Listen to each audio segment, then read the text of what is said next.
Well, good morning, everyone. Let's take our Bibles to Mark chapter number 12. It's our Sunday morning recap. And wow, I got to tell you, we had a great day in the house of the Lord yesterday. We announced our 2024 theme for the year and theme passage, and this is it. It's love God, love others.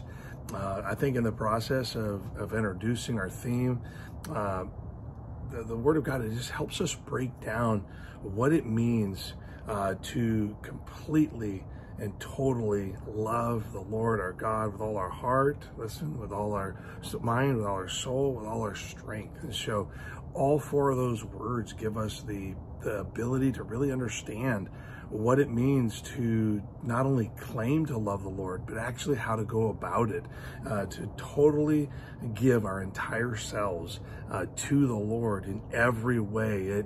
This is what reflects it, and it really takes our claim from just words to fulfillment of the first and most important commandment that Jesus indicated to us in his word. And so God needs to be our beloved, the object of our total and complete affection and attention.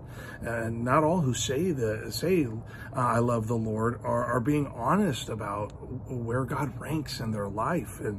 And so many love the Lord enough to appease their own conscience, but not enough to pass the tests of obedience, life focus, worship, real prayerful connection, or even a life that reflects gratitude. And so let me read the passage to you, the entire passage. We only covered the first of the two commandments, but listen to it. In chapter number 12, verse number 28 of the book of Mark, it says, "And one of the scribes came, and having heard them reasoning together, and perceiving that he had answered them well," that's Jesus had answered all the other questions well, asked him, "Which is the first commandment of all?"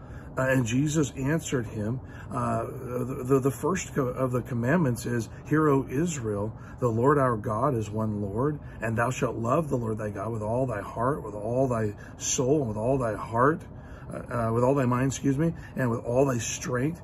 This is the first commandment." This is the highest and most important commandment. "And the second is namely this, thou shalt love thy neighbor as thyself.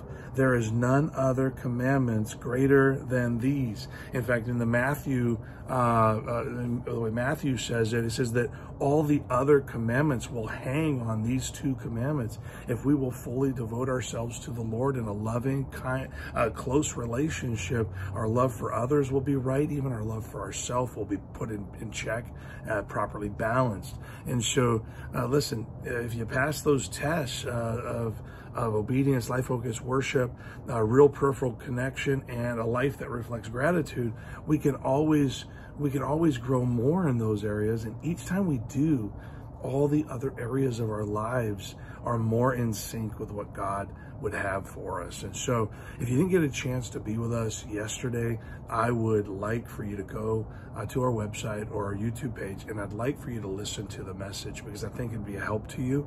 I think that you'd better understand what I'm recapping this morning. But listen, when we don't have this growing, thriving love for the Lord and a love for others, really the God touch in our lives is missing, not only for us, but for everyone that we love. And so let that sink in, that without this proper growing love for the Lord, everything else suffers, even if it's in small amounts slowly over time. The love we give to others is tainted if we don't have this love for God helping us stay balanced in life. And so I hope that helps you kick off a great new week. Enjoy